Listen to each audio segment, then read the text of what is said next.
Hello and welcome to this fireside chat of the Center on Regulation and Markets at the Brookings Institution. My name is Sanjay Patnaik and I'm the director of the center. In our series of fireside chats, we explore important topics related to modern-day markets and regulations through one-on-one conversations with regulators, business executives, and academics. Today, it is a real pleasure to welcome Sheila Warren, who is the head of data, blockchain, and digital assets, and a member of the executive committee at the World Economic Forum.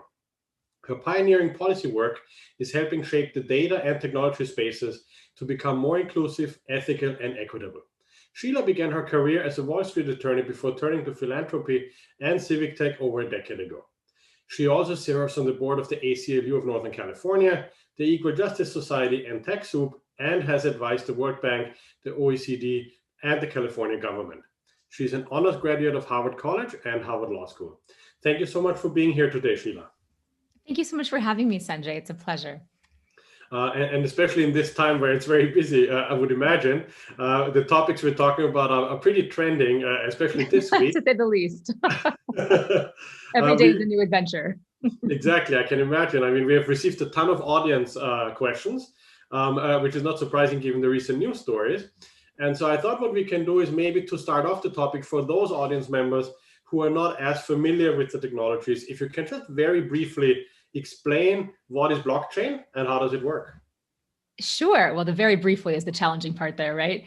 First I'll reframe the question a bit and say it's not so much how does it work, it's what does it do? Because how it works is it can get quite technical very quickly. So I would encourage people interested in that to read the Bitcoin white paper. You can't get through it the first time probably, but it will make sense if you keep going over it. So what is a blockchain and why is it interesting? So let me give you an example. So right now, Sanjay, if I were to buy you a cup of coffee, let's say we went out for a coffee, socially distanced, of course, we might take out our mobile devices, as people really do these days, and we would select our payment app of choice, Venmo, Square Cash, whatever it was, and we would basically push a couple of buttons. And what would happen is my bank would basically tell your bank through the intermediary of the payment app that we should debit from me and we should credit to you, like if I'm paying you back for a cup of coffee, right? Yeah. So there's three institutions involved there. There's my bank, there's your bank, and there's this intermediary payments interface, okay? Yeah. Now, what a blockchain can do is it removes all three of those middle parties. So we can pay each other directly without the need for anyone to track what else is going on, right? And how does that work? Well, because what's to stop you from basically coming back and being like, oh, you never paid me back, right? What's the record? So what's happening is that we're substituting the trust that we have in the institutions, in these cases, the banks and the interface, we're substituting that for a distributed network. And in this case, it's a network of N computers that are all going to simultaneously take a note. Sheila's account goes down by X and Sanjay's account goes up by X, right? And so imagine if everyone watching this right now watched me hand you, some money, and they all wrote down, Sheila hands Sanjay $5 or whatever the going rate of a cup of coffee is, $8 or whatever, depending on where we are, right? Now, for me to come back to you or you to come back to me and say, you never paid me, you would have to convince 51% of those recorders that it never happened, okay? And because all of these computers are anonymous, to each other, the idea is that it's very, very, very challenging for this to ever be overridden. So you're substituting the trust that you have in a centralized institution like a bank. You're substituting this network, this distributed network, which holds a distributed ledger, right? Distributed ledger technology for that as a record. So that's really the fundamental behind a blockchain and why it's so interesting, because you can see that the disintermediation, decentralization opens up a lot of possibilities. Yeah, definitely. Especially I'm thinking about kind of like cutting out some of these middlemen, right? And making transactions more efficient, not only between different market participants, but even across borders, I would imagine. That's right. And the other thing that's interesting is that the record is public, right? So if you need to have, let's say you have parties that don't really trust each other. Well, you want to have the ability for everyone to know that what they're seeing is essentially the same record. And using this kind of system, you don't have to rely on a centralized authority to kind of show things to people, right? To be the proof point. You can actually view the ledger yourself at the same time simultaneously, or however you set it up. So there's another element there where with parties that don't really trust each other, haven't built up that kind of relationship, they have an accurate source of truth or state, as we call it, as to what is real. And that can be quite valuable as well. Yeah, I would imagine, especially in those countries maybe where institutions are weak and where there's high levels of corruption, where you could Exactly. kind of like improve that trust because you don't need it anymore for these institutions, right? That's right. That's exactly right. Very interesting. And so let me also move a little bit to a topic that has been trending, especially this week, which is digital currencies like Bitcoin, right? And so they rely on technology related to blockchain. So I'm just curious, can you explain very briefly how do these currencies work? What do they do? Yeah, well, why don't we stick with Bitcoin because that's kind of the one that's that's getting the most popular attention. But note that there are many other forms of digital currencies. So Bitcoin is a digital currency. It's a decentralized system which records transactions on a blockchain. Okay, and so the way this works, I think what's interesting about Bitcoin right now is, of course, there's this interesting question: is it a store of value? Is it a currency? Could it be used for payments, right? And so right now what you're seeing, like the whole big trend here is Bitcoin kind of as an investment, right? So people kind of institutional money coming in, people buying in and seeing that price really skyrocket based on the back of all of these different announcements that are coming through seemingly on a daily basis. So Bitcoin has been used more as a store of value, which is not to say that it is not also used as a form of currency. You can pay for things in Bitcoin. In fact, there's this kind of running meme joke right now, like, is it worth it to pay for your Tesla in Bitcoin, right? Like it's kind of, and you can do that. And more merchants are accepting Bitcoin and other digital currencies as a form of payment as well. But that is a little newer, frankly. It's a little bit more complex. It's getting easier, but it's been a little more complicated historically. So that's really what it is. It's important, I think, to separate the protocol, the blockchain that underlies this, from the network itself, which is basically what Bitcoin is, and then from the coin as well. Those are kind of three different layers. So that's interesting. So it looks like people are thinking of it more like an alternative to gold or something to put value in as an asset class. The debate rages around this, right? I mean, the debate rages, I think, less so than it did maybe 4 or 5 years ago. But it's still an interesting conversation to have. And different people, there are very strong views on this, on what is it now? What could it be used for? What's its potential? All this is why you're seeing, I think, so much activity in this space from different players. And so related to this, we have seen this week 2 very important announcements. One is that Tesla just announced that they invested 1.5 billion in Bitcoin, and that MasterCard will accept cryptocurrencies as payments. So I would be curious to hear from you. What do you think are the implications of these major announcements for digital currencies going forward? And especially if you look at other major developments that you see related to blockchain and or Bitcoin as it relates to your work at the World Economic Forum. Oh my, where do I begin? Okay, well, let's start with let's start with Elon and Elon Musk and MasterCard. So, well, first of all, I think it's going to be really interesting to see what the SEC has to say about this whole situation. And I'm not a securities lawyer, so I'll leave it at that. But let's just say I am certainly paying a lot of attention to what happens there. What does that mean? I mean, it's not that surprising to me. I mean, there are a lot of players that have come out and been more open about the fact that they've been holding Bitcoin specifically for quite some time, but also Ethereum and some of the other coins as well, some of the so-called altcoins. There are university endowments that have, some money in Bitcoin. There are private wealth managers who, for going on 5 years now, have been telling people to keep a percentage of their investments in cryptocurrencies, specifically Bitcoin and Ethereum, but also other coins as well. There are crypto index funds that have existed for a while now. So this is obviously a big move from a very powerful player, and it's a lot of money. And so the scale and scope of it is at a new order of magnitude. But the fact that a lot of very wealthy people are invested in Bitcoin should not be surprising at this point, the way maybe it would have been, again, 4 or 5 years ago. A lot of people have been riding out the bear market on digital currencies, on Bitcoin specifically, and are now willing to be more open about that. MasterCard, I think, is indicative of what I was saying earlier, which is this movement into looking at digital currencies and Bitcoin as a form of payment.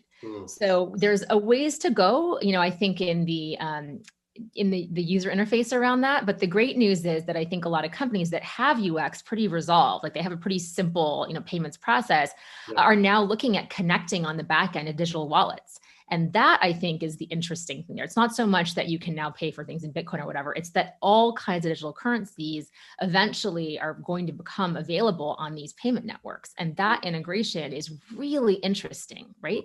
Because part of what it is it's putting a centralized layer on top of a decentralized currency, which is interesting in and of itself. So to what extent are you reaping the benefit of decentralization in the first place? The other is that it's just representing kind of an institutional openness, not just to holding it as an investment, but to using it. And that is a very significant signal, I think, to the market in terms of what the future is going to hold for digital currencies as a general matter. That's actually interesting. That brings me to my next question, which is, if you look at this, I mean, the implications for the existing banking system and existing currencies might be huge, right? Because if people start paying in cryptocurrency, why do you need like national currencies, for instance, right? Or why do you need these intermediaries? So I'm curious, what are your thoughts in terms of the future developments that you see in this space, and how it will affect existing players, central banks, the banking system, and national currencies? So let me break down 3 different kinds of digital currencies. Okay, so there's something called a central bank digital currency. That is fiat money issued by a central bank, all on its books. It's the equivalent of cash. You should think of it as exactly, it's just digital cash. Okay. Then there is something called a stable coin, which is a cryptocurrency that is fiat backed. So examples of this are Tether or USDC. Okay, so that is there's reserves held on that. Tether's reserves are an interesting question. That's again a subject of some debate. USDC is dollar backed, and so but it is a purely digital form of currency that is not issued by a central bank. Then there's the next level of abstraction, which is pure cryptocurrency, like Bitcoin, which has its own intrinsic value. It's not pegged to anything. Okay, so CBDCs, stable coins, stable. They're pegged to an asset that could eventually, it could be something like, commodities pricing, future, agri futures, whatever. It could be anything, but it's extrinsic asset, and that's where it derives its value or its price. Okay. And then you've got, its value, exactly. And then you've got the intrinsically valued cryptocurrencies, which are a different class. And the most famous of those, of course, is Bitcoin. And so my view has always been that there is room for all of these things in the ecosystem. And there is this growing, I think, idea that one of these things is going to take over all the other ones. And, if CBDCs really hit, like if the digital yuan comes forward and really moves forward, then nobody will use Bitcoin or whatever. That has never really made any sense to me. I think that the case for a CBDC, it's not an easy case to make. I mean, you really have to have a particular, use you're going for and a particular need to have that kind of an option available if you're going to have it be central bank issued. The case for stablecoin to me is just ease of payment. It's programmable money. So the other thing I didn't mention is that you can program, digital currencies in a way that you can't program, obviously, regular fiat, right? Yeah. So let me digress a bit and tell you what that means. So you can imagine, an insurance contract. Okay, so when X thing externally happens, then there's a trigger, and so gets paid an amount of money. So if there's a weather situation, the insurance kicks in and a payment gets issued. You can actually program all of that into code. I mean, that's not something we could do, 5 years ago. Like, it's not more than that. What's interesting is that the digital currency trigger, it can be coded into the currency. So you actually know that this money is held in, some sort of escrow, let's say, and it's going to be released when X thing happens. And that all happens automatically. Okay. So the speed of this is really interesting. And we're just starting to unlock the programmability of money. And that, in my mind, is really the primary use case for a lot of digital currencies, particularly those that might be issued by a central bank or those that are stablecoin. But the universe, these are different things. They fit different purposes. There's different reasons behind them. And ultimately, you have to go back to asking the question, what is the problem you're trying to solve? That is where you begin, right? You don't issue any of these things because it's fun. Like, you have a particular problem you're trying to solve. In Bitcoin's case, it was this problem called double spend. In a central bank digital currencies case, it might be that you want to have particular kinds of control over the money, like whatever it might be. There's different reasons that you're going to do these things. And I don't think that we're going to see a world in which any of them become totally obsolete because the other one becomes, gets so much traction. That's actually very interesting. So you see an ecosystem where you have multiple parallel currencies living together, basically, and maybe serving different needs, different parts. That's right. And the other reality, right, is we talk a lot in this space about financial inclusion, but at the end of the day, the easiest thing to use is cash. And so the idea that cash is going to become readily obsolete, I think, ignores the realities of many people's lives, And when you talk about financial inclusion via a stable coin or any kind of digital currency, you have to take into account, infrastructure questions, connectivity issues. Like there's threshold onboarding questions that have nothing to do with the financial system, that are really about technology and its availability in different parts of the world. So interestingly enough, we are seeing that cryptocurrencies have high use in hyperinflationary economies because they're much more stable, right? Than hyperinflationary, right? Currencies. Yeah, but for people that have access to something like a digital wallet. And so that is an interesting, I think, user question that a lot of people are working on very hard. There's been a lot of progress made, but we're still not in a world where we could just eliminate cash completely and not leave out or, create hardship for part of the population. And I think that's reflects a bit the divide that we have seen during COVID, right? Where some part of the population can do everything remotely, work from home, including us, for instance, right now, right? And then some part of the population cannot. And they oftentimes that overlaps with a very cash-based economy, right? That's right. In poorer countries. And even, it's interesting, even some richer countries, if you look at use of cash in Germany, for instance, it's much higher than credit card use because I think of cultural preferences. So that's an interesting aspect to keep in mind for the future, probably. Yeah, that's right. We tend to think of economies as monolithic in their use or preferences, and that's just not at all the case. There are very strong cultural preferences around certain kinds of financial services, for that matter, but also certain kinds of of financial payments, like how payments really work. There's some countries that have already gone pretty digital, like everything is pretty much e-money, at this point, and others that are not there. They're not there yet. So we'll see. Okay. Yeah, we'll see what happens. And that's actually a great point, because related to my next question, which is when you look at blockchain as the underlying technology, and then the Bitcoin draw on these technologies, what do you think are the implications of those for equity, and how inclusive do you think the technology is? Is there a way that can help include more people in the economy, maybe reduce some of the inequalities that we see? Yeah, that is something I'm very passionate about and I'm optimistic about it, but I'm also cautiously optimistic about it, right? Like I think that we kind of went through in the last 3 years a tremendous sort of quiet in the bear market, a very significant build phase. And so I think a lot of activity that was focused on, banking systems and the unbanked and integrations and on-ramps and off-ramps to fiat and all of that, there was a lot of activity happening, quietly sort of behind the scenes, 2018 through 2020. So I feel pretty positively about the direction of travel with this. Like I said, I do think these are systemic problems. And so when you think about financial inclusion, again, you have to kind of explore, like, what are the reasons a particular population is not able to access a banking system? In some cases, it's just that because of de-risking or other reasons, the banks just aren't available. They're literally not there, right? So in that case, okay, you've got one set of problems. In another case, it's because there's resistance. There's resistance on the part of, like you said, like cultural resistance, because the economy works in a much more informal kind of way. And that's actually preferable for a variety of reasons. So we have to think about what would it mean to formalize some of these things in a way, and what might we lose, right? And this is kind of a very classic development aid problem. Like we go in, we kind of top down a solution, and then we're surprised when we've broken other things that we didn't realize were part of that system. So I think this is something that there's a number of groups that are doing a lot of exploration around this, some development agencies, but also some of the big NGOs, international NGOs that are looking at this, and how these kinds of technologies and opportunities can truly solve problems and create, raise standard of living, as opposed to just being, again, kind of a novelty, system that isn't necessarily solving an actual real need. All that being said, this again, as I've been pointing out for years, a lot of the activity is happening in emerging economies. So when you look at the real in-depth experiments with central bank digital currencies, it's not, the Fed and the Bank of England. There was some experiment with the Bank of Canada or Japan. There's experimentation there for sure, but the real deep level, experimentation was, Sand Dollar, the Bahamas, Cambodia, Eastern Caribbean Central Bank, like a lot of these places that were really looking at this can help our population right now. Really innovative regulation out of Bermuda. These are the economies that I think, they can take a little bit more of a gamble, because they're propelling themselves kind of onto the world stage in terms of being very innovative and forward thinking, right? So that's good for their citizens in a general matter.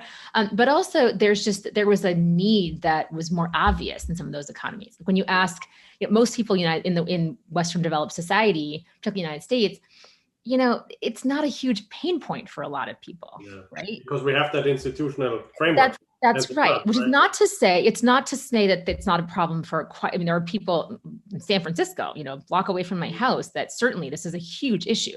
Yeah. check cashing, all those kind of things. It's a gigantic issue. But it has not risen to the level, I would say, at least not in the last 4 years, of a political issue that would get this kind of attention, the way that is the case in some other jurisdictions and geographies. And I think that's something that I think where this new technology could really play an important role by helping those countries like overcome the institutional voids that would take a very long time to fill with regular traditional methods. A bit similar to when you look at energy, right? Like instead of building coal-fired power plants, a lot of these countries are trying to switch to solar directly and leapfrog ahead, which I think makes sense because they can harness the potential. That's right. And so I do think that we're undergoing a gradual transformation towards digital money, financial systems. Like that's been happening for a while. Like even just some of these payment apps, it would have been a thing you never would have trusted something like that a decade ago, right? And now everybody just don't even think about it, So I do think we're moving that direction, but there's this kind of like belief, it's really kind of like a passionately held belief in some of the hardcore crypto community that, banks are going to be eradicated in the next 5 years. And when I hear that, I kind of have to roll my eyes a bit because there certainly, we're going to be growing a generation of crypto natives, the way that we have a generation of digital natives. Using crypto, it will be very natural in a way that is unfathomable to, I think, us and most people probably listening to this talk today. The way that digital nativity, when I view it among my own children, it's shocking the things that they are able to do and think about and are natural to them at the age of 2 or whatever that I didn't even experience until I was, 17, 18 years old. Yeah. So I think that is a thing that's going to happen, but let's not forget that it's still the case that the people really moving around money a lot are not crypto native by any stretch of the imagination. They don't necessarily see a problem with the way that they, get their paycheck or pay their bills or, whatever. I mean, there's other problems, but the problem is not the ease of use of doing some of that stuff, So while we all acknowledge that there can be massive improvements, I think it's unlikely that we're going to see people suddenly, just leaving their banks out of it altogether.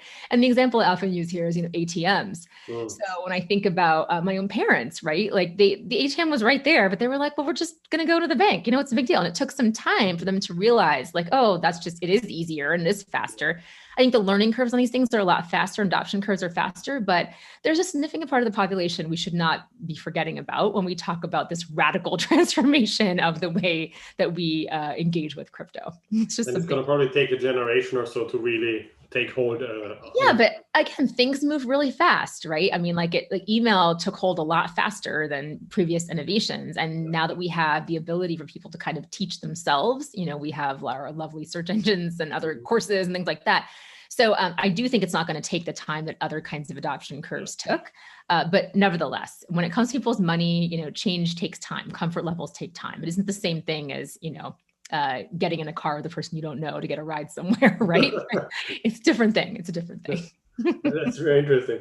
I think another aspect that I'd love to hear about is when we look at blockchain, that technology can be used in many different settings, right? I mean, Bitcoin is hugging a lot of the attention, obviously, but I would love to hear what other potentials do you see for blockchain? I think you've mentioned in your previous work, especially supply chains, which I think is especially important nowadays in a globalized economy with things like the pandemic happening that has impacted supply chains around the world.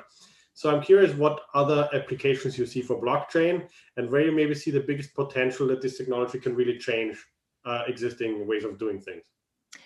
Yeah. So I think one thing to note is that, a lot of times when people think they need a blockchain, you really have to step back and be like, do I really just need, a centralized database? So I've always been a bit of a pragmatic optimist on the use of blockchain. And in fact, the first thing that we did when I started the forum was we issued a paper called Blockchain Beyond the Hype. And this was during the craze of Long Island blockchain iced tea or whatever, right? Like when everybody was just kind of putting blockchain in the name of their thing. And you could use blockchain for absolutely everything in the world. And so I never believed that was true. It didn't make sense. As the technology gets faster and cheaper, it will start to make more sense. But there are some cases where really a centralized database it's a perfectly fine alternative, and you don't really need to be using a blockchain. Just again, the novelty, is a novelty toy. That being said, I think that this goes back to what I was talking about in terms of an alternative source of trust. And so what we did see was a tremendous amount of exploration around supply chains. I mean, you had Maersk and IBM launching trade lens. You had a lot of just different Walmart doing a big exploration here. You know, we had lots of shipping companies, logistics looking at this. And that you know, it's quieter now, to be honest. You know, we issued a big supply chain toolkit in the spring of 2020 that really talked about how you build coalitions around blockchain. One thing I say is that blockchain is a team sport. Like there's no point in launching a blockchain for yourself, right? Or parties that you know really, really well. It really only makes sense when you've got a coalition of organizations, across a border, for example, not necessarily, that really need to have access to some information. So I do think we're going to see blockchain being used as a way to assist in things like audits, where you could actually give an external auditor kind of real-time access to some of your information that might make things a little more seamless. There are business reasons you wouldn't want to do that, obviously, but I do think you could see a little bit of pressure on systems like that, right? Where the auditor needs to know that you're not like cooking your books, you know, when they're coming through, and they could have that kind of access. That's something I think that we're seeing. Payment of taxes is something else, you know, using, again, these smart contracts. I was mentioning this automatic kind of payment that happens, and supply chains as well. I mean, we are seeing it more along the lines of provenance and traceability. So one thing that came up a lot, actually coincidentally, we launched our toolkit our supply chain toolkit right when the pandemic was sort of becoming very, very concerning, you know, sort of in the April kind of timeframe. And so one question was like, wow, if only we could have actually tracked, you know, PPE from origin to destination, it would have made it impossible, or at least very, very immediately transparent, that diversions were happening where they were happening, right? And we could actually match need more effectively and efficiently in a system that would be fully transparent to everyone and could actually almost automate allocations depending on where cases were rising and things like this. So there are situations like that where it's understood what could have been the case had we had such a system. But again, you know, the incentive to actually put one in, it's not, you know, it's not easy. This is kind of like, if your legacy system is working, I think, again, this is more of a longer term consideration for when you're ready to kind of retire your old system. A lot of people, I think, are going to be moving to blockchain as part of their tech stack. And I think there's also probably the resistance of the current players that would lose out the middlemen, right? Exactly. But I agree. I mean, I think the pandemic is a great example, but even to try to trace the origin of masks, right? Like if they are genuine masks or not, because there are a lot of masks that are being seized that are fake masks and not as protective as they should be. And even I think, I mean, my own work is on climate change. I could imagine using blockchain, for instance, to look at emissions offset credits. That's right. We have a project. Yeah, we have a project working, looking at that. Yeah. A number of mining and metals companies came together, and they're actually using this to help move towards net zero. So they're kind of they're tracking essentially emissions. And again, it's a situation where you know that what is going into that system is something that everyone has access to. So there's like a different level of accountability. Now, I think it's important to note, one thing talked about with blockchains a lot is that they make information more transparent. Okay. Yeah. And I think it's important to take a step back and say, well, transparency isn't necessarily the end goal. You know, I've been a lawyer, and there's something called a data dump, right? Where you're transparent, but you're just flooding a system with a ton of information and only some of it's really relevant. So there's a lot of design that has to go into this. And I think we have to be mindful of like, what is the policy? What is the governance around that transparency that makes it really useful? And again, it comes down every time to what is the problem you're trying to solve? Who needs to see what and when? And does it need to be multiple at the same time? All these kinds of things really do matter when it comes to the decision of whether or not to include a blockchain in your tech stack. Now, that being said, I'll go a little bit deeper on that. Blockchain is part of a tech stack. So I think there's this public kind of mythology that like you put everything on a blockchain and that's kind of like the end game of a blockchain, right? That's not it's a code base fundamentally. And so what you're doing is you're basically layering that into a bigger technological system that's got a cybersecurity layer or whatever other kinds of layers. And you're deciding whether to do that based on the characteristics that we've been talking about and, you know, others that are relevant to your particular context. Mm-hmm. I think you bring up a very good point, which is kind of, we've talked a lot about the technology and the market side, but there's another side to it, which is the regulatory side, right? And I mean, this is one of the prime examples where we see a technology coming up that is completely new, that is very rapidly moving, and I think where regulators are grappling with how to find ways to regulate it. So, in your work, have you seen kind of like any regulations already being put in place for blockchain technology or digital currencies? And if yes, what kind of regulatory failures or successes have you seen in that space? Even the US or EU or abroad? Yeah, well, those are very different things. So I think, regulating a blockchain is talking about regulating technology, right? Like and so I tend to be very hesitant about any regulation of a technology, in its pure form, right? I tend to be, I think we should move extremely cautiously before we do something like that. And so I haven't seen a lot of movement towards regulating, blockchain the way that no one's really regulating TCP/IP or, protocols, right? Like code essentially. So, however, because Bitcoin and blockchain were so synonymous for so long, regulation of banning of Bitcoin for a little while actually meant you were kind of banning, the Bitcoin blockchain, which was one example of there are other blockchains as well, right? So, it got really confusing for a time in there, right? Now I think that there's a lot more understanding at the regulatory level. And this is, I think, pretty true, pretty worldwide, that they're different, they're different things. And so the coin is one thing, the currency that, there has been all this, like, is it a commodity? Is it a security? What is it, right? And that the answers have varied depending on what the thing is. Bitcoin and Ethereum, United States, not considered a security. Other altcoins considered a security. Lots of people in lots of trouble at the moment, or potentially in trouble around this distinction. More I'm sure to come. We'll just see. But the digital currency itself, there has been a tremendous amount of desire to regulate that. Okay. Now, where it also gets really interesting is the mechanisms of how you transfer and trade the thing. So there was this big kerfuffle at the end of last year, which continues a little bit to this year, with a FinCEN notice that came down that was talking about self-hosted wallets. And so the idea there is, as I mentioned, one of the beautiful things about a blockchain is you can engage in a fully peer-to-peer transaction. Right. So we can do things without and so if you don't have an intermediary, well, like, then who is on the hook or accountable, or, for all kinds of things that kind of apply, all kinds of rules, Bank Secrecy Act rules, KYC and anti-money laundering things that apply to these transactions, particularly if they cross a certain threshold. So FinCEN wanted to come down and basically say, really paraphrasing, no self-hosted wallets, like you can't use them. Okay. So you have to kind of custody your wallet with another party, like an exchange. Okay. So the most famous exchange right now is Coinbase. You have to have kind of a central party that is hosting your wallet. You can't host your wallet yourself, which means you can't really access the Bitcoin network, yourself and exchange in a transaction or a trade. There was a tremendous amount of pushback from the industry. I would imagine. Yeah, tremendous. I mean, I think there were like 7,000, I think it went up to like almost 8,000 comments that flooded in from all across the industry, just saying that this was deeply problematic for a variety of reasons. There were procedural issues raised. We actually submitted a comment that was about financial inclusion issues, and how this would actually stem a lot of innovation around financial inclusion, which I firmly believe.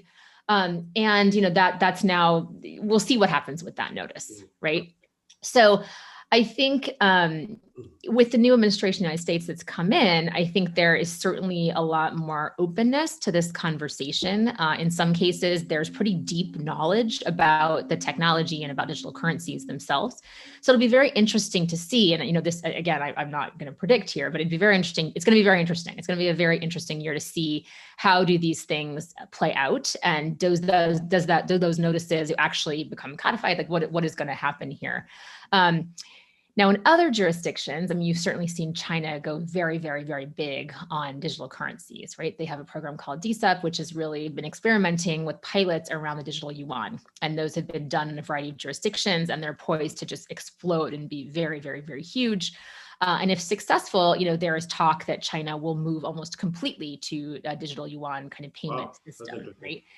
India has also made some big moves here. So they are looking, the banning of Bitcoin was a big conversation there, leading the way potentially to India rolling something out tied to Aadhaar, which is the identity system that's already been rolled out, that would connect payments to your Aadhaar identity card and use that and move to a digital coin situation. So we're seeing these massive populations and massive governments engaging in what can only be viewed as a very serious experimentation that I think is really important to track and look beyond the United States and Europe for these things. But at the same time, you've got jurisdictions that are deeply skeptical about these currencies as well. So it's just part of, I think, what I see as my role is just trying to educate everybody, trying to make it very clear that digital currency is not going away. We're not going to unwind this. This is, there's no putting the toothpaste back in the tube here. All we can kind of do is try to make the trajectory rational and progress at a pace that's going to bring along, as many people as we possibly can, and be very mindful of who we're leaving behind. And we have an obligation to ensure that this inevitable rollout of digital currencies does not further the digital divide that's already being experienced, both in American society, but all over the world. So you guys at the World Economic Forum work on this obviously, but who do you think should be kind of like, which body might be best suited on an international scale to work out some of these kinks, maybe like come up with common standards, come up with common regulatory frameworks? Because as you said, I think we see a lot of divergence across countries, and at least from my perspective, I see both blockchain and digital currencies the biggest strength at the international level, at the global level, right? To overcome some of the limitations of national borders, of national systems. Yeah. And so the question is there any push or movement to look at it from a global perspective? And if yes, who is doing that? Yeah, well, digital currencies are borderless, so that is a really important point to land, right? They are by definition borderless, and in fact, the original use cases were around cross-border settlement payments. So you had banks that were central banks pairing up to kind of explore how could they engage in faster settlement times, and the efficiency case that you cited, which kind of is the immediate thing most people jump to as an obvious advantage here, or a potentially obvious advantage. We certainly do a lot of this work. So we certainly do a lot of convening of in true form fashion of a group of stakeholders that span private sector, public sector, regulators, civil society organizations, trying to come up with that foundational, sort of the interstitial tissue work that no one really wants to do, right? The unsexy kind of stuff, right? So we rolled out something called the Presidio Principles. It was kind of like an ethical values framework for how you ensure that the applications built on top of a decentralized protocol actually retain the decentralized components that make them compelling. Because if you're just building a super centralized thing on top of a decentralized protocol, that isn't necessarily bad, but we should be very mindful of what we're doing. And everyone's, the impulse, that there's kind of a running joke that if you get a developer in a room, they're going to just centralize everything right away because it's easier, it's faster, it's cleaner to have that kind of control. And the whole point of these protocols is to have, not have that. So you raise a very interesting question, Sanjay, which is like, okay, so if it is borderless, then, who on earth can regulate it effectively? And what we've seen is over the past, few years is tremendous diversity of regulation. I mean, I would say it's potentially almost worse than what's happening in the data space. So I also run data here and at the forum, and, the way that we're seeing some of this regulation roll out is not only, it's almost impossible to affect compliance across the jurisdictions and have a global business. It's just getting really, really, really hard to do that, right? And so I agree with you. And I think that you do have bodies looking at this, and every sort of major international organization is really looking at this in some fashion. The World Bank looks at it, the International Development Bank looks at it, the IMF looks at it, the BIS looks at it, but we don't really have a standards body like an IEEE that's kind of like looking at the technology. Now, what's interesting is that for the code, like for the protocol, so Ethereum, there's the Ethereum Foundation, which is really responsible for changes to the Ethereum, code base, again, kind of oversimplifying here. And they're in the process of rolling out the next version of Ethereum 2.0. And that is, the governance around this is, I'm obsessed with governance. So it's fascinating, right? Because the entire point here is that no one controls Ethereum or Bitcoin. There's no CEO of Bitcoin. There's no there isn't a person there. There's like people that are, bigger celebrities or whatever in the space, but no one controls it by definition. And so the idea that anybody could come in and control these protocols, that would never make sense. Okay. On the currency point of view, I agree with you. We need to have some more frameworks around how to engage with, I wouldn't even say regulate, how to engage with digital currencies responsibly, how to, mitigate the risks and accelerate benefits. And that is really a lot of the work of what the team at the forum is trying to do. We have a body called the Digital Currency Governance Consortium. It's comprised of 85 different institutions from all around the world. As I mentioned, all these different kinds of participants and stakeholders. We have a steering committee. It's got the CEOs of the major payments companies. It's got ministers, all these different people on it. From all around the world again, and we're trying to land on on basically a framework to think about this. Like, think about it in the financial inclusion context, think about it from an interoperability perspective, think about it from a regulatory perspective, like all these different avenues and angles that intersect to create what the experience and what the path is going to be forward for digital currencies. We released a concept note a few weeks ago during the Davos agenda that just concluded, and the rest of that work will be coming out at around the time of our Singapore meeting in August. Oh, great. So, yeah, so we are an example of such a body. And I think it's important. I mean, and that brings me a bit to my next question, which is whenever you have technology like this, there's a downside, right? And so I think I'd love to hear what your concerns are with blockchain as a technology and then digital currencies regarding users and consumer protection, regarding financial stability, and also regarding financial crimes and things like terrorism, money laundering, things like that, right? Where there has been a lot of stories that have written on digital currencies being used by criminal networks to hide money, to launder money. So I'm curious what your thoughts are on this. Well, let's start with that last question first. I think it's a open secret that most technology started and took off through illicit activity, exploration by illicit activity. It's just a fact, right? The internet exists because of, illicit activity and pornography. And that was what blew it up. Bitcoin really took off because it was being used by nefarious actors to exchange value that they were using to pay for like terrible, terrible things. I mean, this is true. Yeah. That is not a reason to throw the baby out with the bathwater, right? Like just because something can be or has been used for nefarious ends, and we should just be very open about that. I think that any denial of that is kind of ridiculous. It's very known, doesn't mean that is the path forward, and it doesn't mean that that is not it doesn't mean that that's going to stop completely or can ever be fully stopped. It also doesn't mean that there isn't a way of making that a very small portion of a much bigger, opportunity, right? So every time someone tells me, oh, we can't have Bitcoin because it's used by horrible people, I'm like, well, a lot of things are used by horrible people. I mean, like most things are in fact used by horrible people, right? Like some things more than others, but almost everything. So you look deep enough. I would also argue that, there's a difference between we classify crime differently. White collar crime happens all the time in open view in the current financial system. So let's just be honest about that too, right? So I just kind of dismiss that entirely, to be honest. Now, that being said, nobody wants wants their protocol or the thing they're putting their livelihood into to be used to fund terrorism. And there's a reason that we have, know your customer kinds of rules in our society. There's a reason that we provide certain kinds of checks because we want to make sure that we are not, fueling that engagement. We're not making it easy to do that. We're at least putting a lot of blockers or barriers, in the path. And this is where I think the whole concern arose around, or at least the story about the self-hosted wallet concern arose, because it was what's to stop terrorist A from funding terrorist B, and then no one's in the middle to kind of like, look out for it. Now, number one, my friend Katie Hahn, there's people in this space that have actually found the criminal, like they busted up Silk Road, right? Like that's a thing that happened. And so Silk Road, for those who don't know, is this online marketplace that was like terrible, terrible, terrible place, selling terrible, terrible, terrible things by terrible, terrible, terrible people using Bitcoin and other digital currencies. And actually it's the Bitcoin that's what got them caught, right? So it is not anonymous, it is pseudonymous. And this is a very common mythology about cryptocurrency and Bitcoin specifically. It is pseudonymous. You can actually back out, where transactions happen. There's a lot of context that happens here, and people are in fact findable. So again, do we want to have to spend the resource to do that? Of course we don't. We want criminals to wear a brand that says I am a bad guy, and then we can just like arrest them. And that's of course that's what we want, right? Yeah.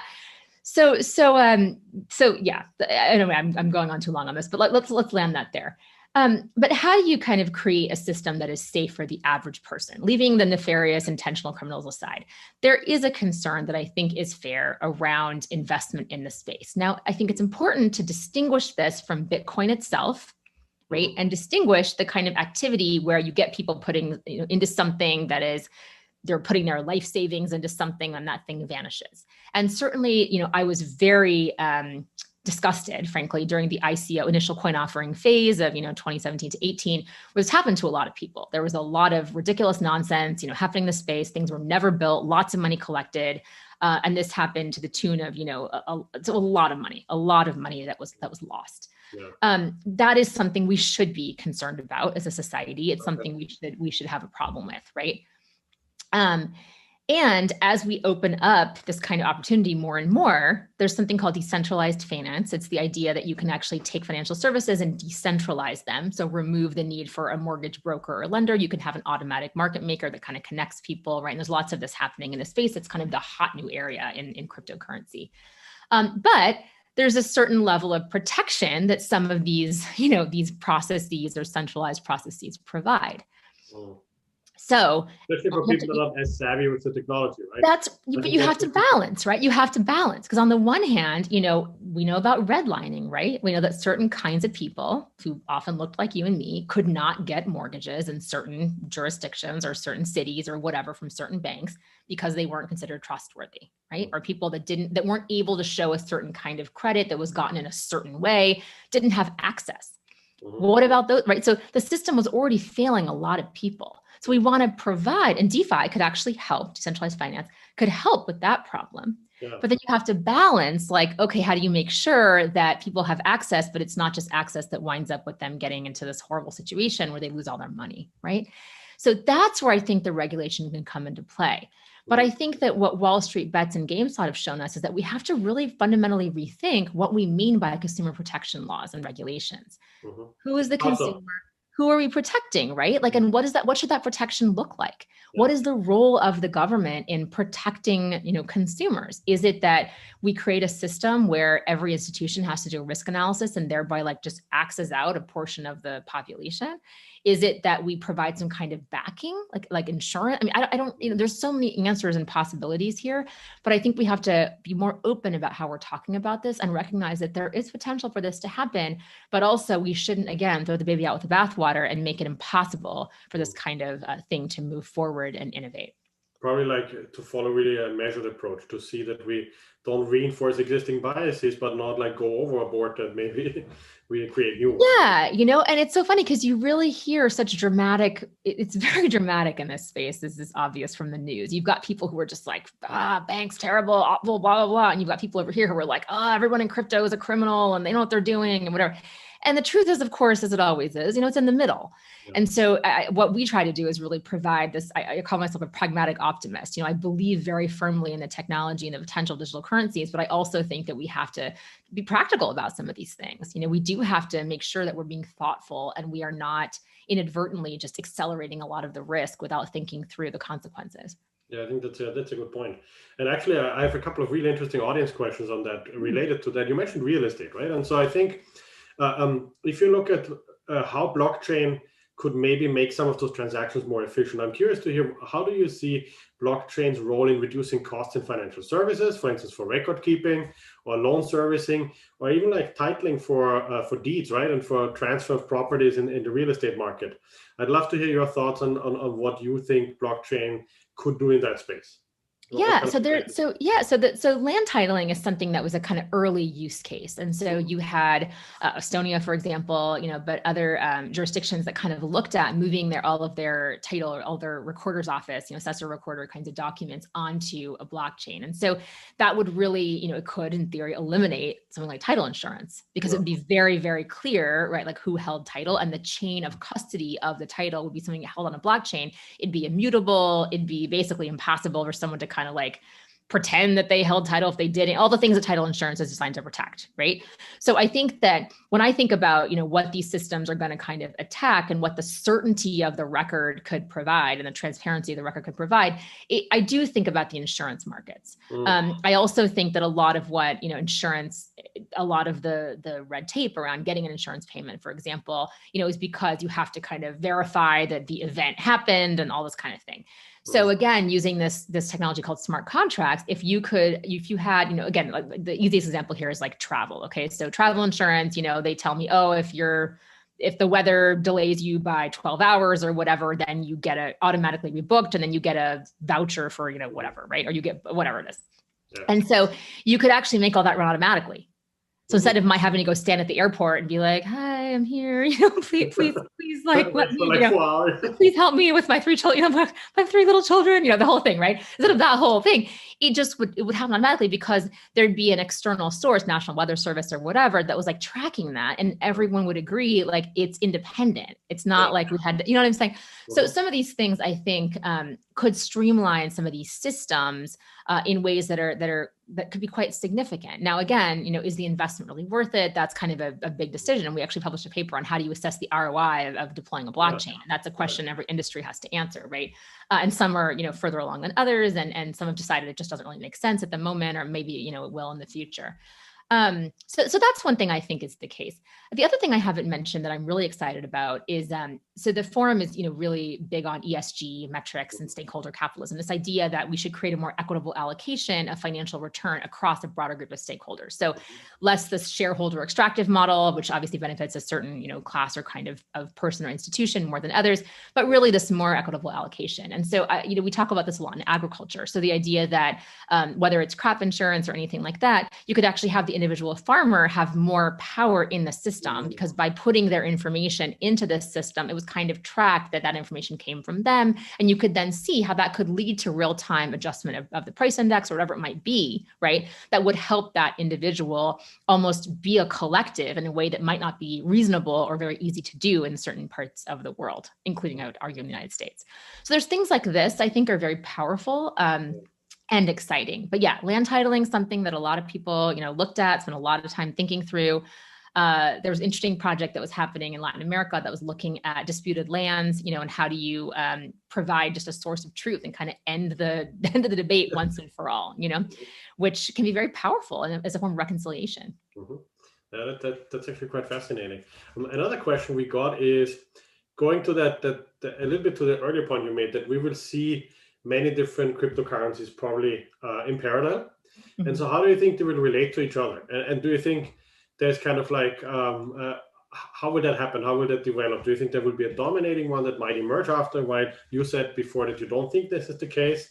And what do you think the governments, what kind of role they might play in like shaping that landscape of parallel currencies that are floating up? Yeah. So to clarify, it's not that I don't think there will be a dominant one. I mean, there probably will be. I just don't think there's going to be only one. Right. I think there will always be a multitude, right? The way there's a multitude of everything. I just don't see this as a space that's going to there's just going to be no competition in it. And that's not the case now. There is, there are different ones of these, some more successful than others, by price index. I just think that they're for different uses. So, I think it's kind of like perennial question, right? Where to place your bets.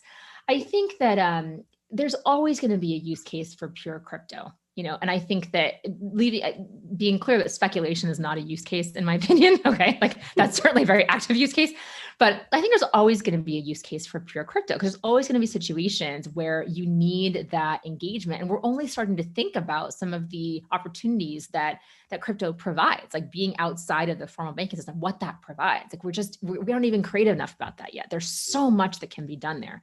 I won't go down a whole rabbit hole on tokenization and models like that, but I mean, we're just starting. There's a whole thing we could talk about around digital collectibles, non-fungible tokens, more on DeFi. There's just a huge industry that is just starting right now. And that's all built on the back of, essentially what are cryptocurrencies, built on the back of Ethereum, some more on, potentially on the back of Bitcoin when a new layer called Lightning comes out. So there's a lot there. And the idea that there's only one thing you can do with it, and that's, pay something, with it, is just very short-sighted in my mind. Okay.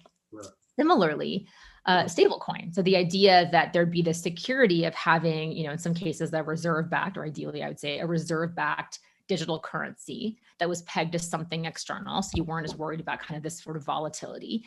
That could be phenomenally useful for trading pairs, So there's a company my friend Elizabeth Rosiello started, used to be called BitPesa. It's now As a Financial, and a part of As a Financial. And that was creating currency trading pairs among African currencies using Bitcoin, because Bitcoin was actually more stable and it traded faster than some of the currencies that it was really hard to make pairs around.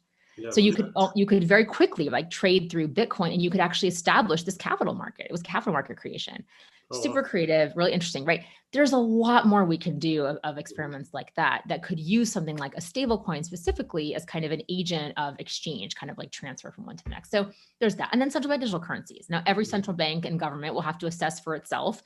Does it make sense to roll one of these out? Does it not? There's a variety of decisions. Some are political, some are not, some are monetary policy, we laid a lot of those out in a toolkit, a CBDC policymakers toolkit that we issued in Davos in January 2020, so last year.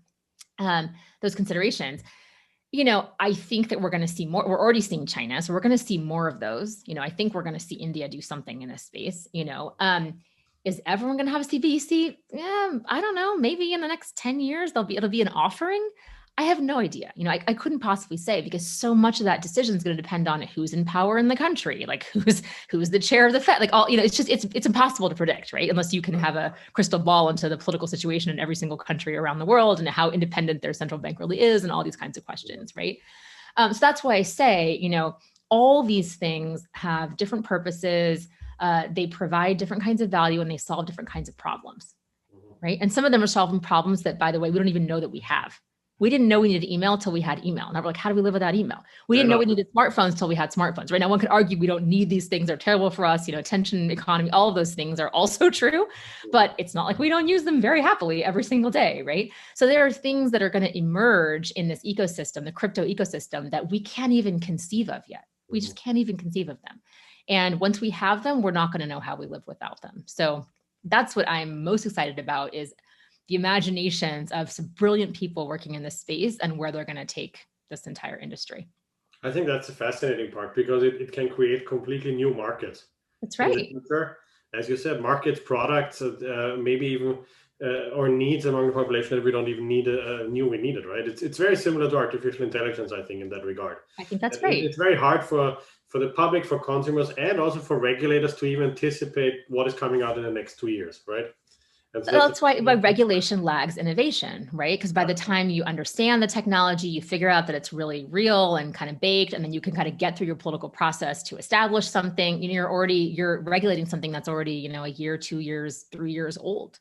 Yeah. So it's very tough. And that's part of why the forum opened our office in San Francisco, was focusing specifically on this question of tech governance and how do we kind of create more agile methods of governance of technologies that could be more real time.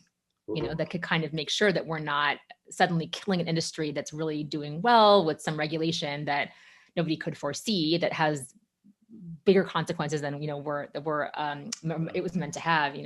But at the same time being safe, trying to ensure that there is safety built into the process. Yeah, we are doing a lot of that in our center as well, because we want to.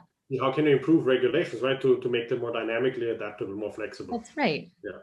Well, this has been really fascinating. It's an exciting space you work in. You must have a very full inbox every morning with very interesting and new topics. Oh my goodness! I mean, every morning, right? I wake up and I'm like, oh, who did what today? Especially recently.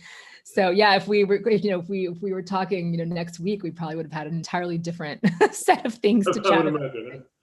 Well, this was great. Thank you so much for your time. We know that you're really, really busy, and so we appreciate you coming on to this Brookings event. Thank you. Yeah, such a pleasure. Thanks for having me.